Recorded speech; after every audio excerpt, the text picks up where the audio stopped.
Hello, welcome to my channel.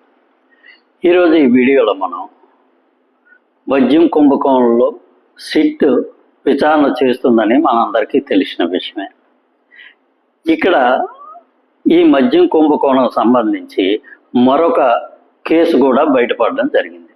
అదేమిటంటే ఈ మద్యం కుంభకోణంలోనే ఈ తయారైన మద్యం అంతా ఈ ఫ్యాక్టరీల నుంచి గవర్నమెంట్ షాపులకి తీసుకువెళ్ళే కాంట్రాక్ట్ అంటే ట్రాన్స్పోర్ట్ కాంట్రాక్ట్ని తణుకు మాజీ ముఖ్యమంత్రి మాజీ మంత్రి అయినటువంటి కారుమూరి నాగేశ్వరరావు గారి మీద అభియోగాలు మోపడం జరిగింది.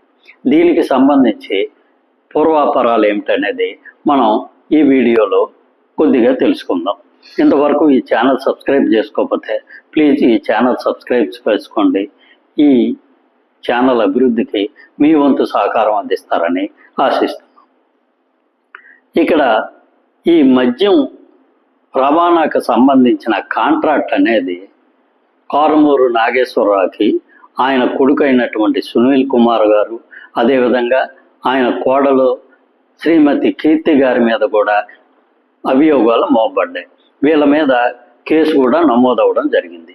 ఈ మద్యం రవాణాలోనే కొన్ని వందల కోట్ల రూపాయలు అవినీతి జరిగిందని ఈ మద్యం సిట్ అనేది వీళ్ళ ముగ్గురు మీద కేసు అనే దాన్ని రిజిస్టర్ చేయడం జరిగింది.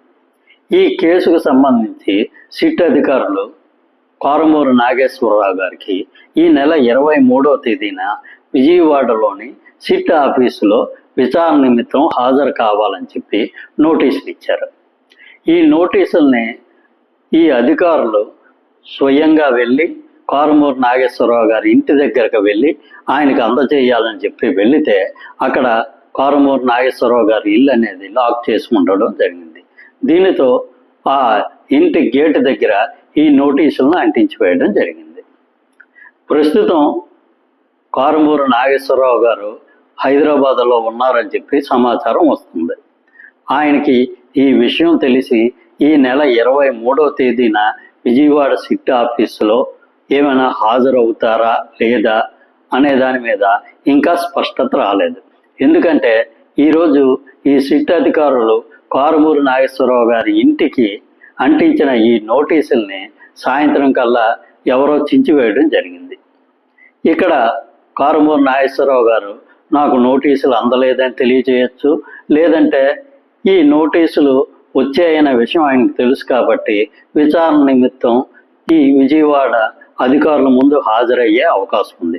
మరి ఆయన ఏ నిర్ణయం తీసుకుంటారనేది మనకి ఈ నెల 23 కల్లా తెలిసే అవకాశం ఉంది. ఆయన విజయవాడ ఆఫీసులో విచారణ నిమిత్తం హాజరవుతారా, లేదంటే నాకు నోటీసులు ఏవి అందలేదని చెప్పి తప్పించుకుంటారా అనేది మనకు అతి త్వరలో తెలిసే అవకాశం ఉంది. ఇక్కడ ఆయన ఈసారికి అయితే తప్పించుకోవచ్చు, ప్రతిసారి తప్పించుకోలేరు కదా. ఈరోజు ఆయన మీదే కాకుండా ఆయన కొడుకు కోడల మీద కూడా అభియోగాలు మోపబడ్డాయి. ఈ రవాణా కాంట్రాక్ట్ అనేది ఈయనకి సంబంధించిన కంపెనీకే రావడం జరిగిందని, ఈ రవాణాలోనే చాలా అత్యధికమైన రేట్లు కోట్ చేసి కొన్ని వందల కోట్ల రూపాయలని దోచుకున్నారని చెప్పి వీళ్ళ మీద కేసు నమోదైంది. మరి భవిష్యత్తులో దీని మీద ఎటువంటి నిర్ణయం వస్తుందనేది మనకు ముందు తెలిసే అవకాశం ఉంది. Thank you. ఈ వీడియో నచ్చినట్లయితే ఈ ఛానల్ సబ్స్క్రైబ్ చేసుకోండి.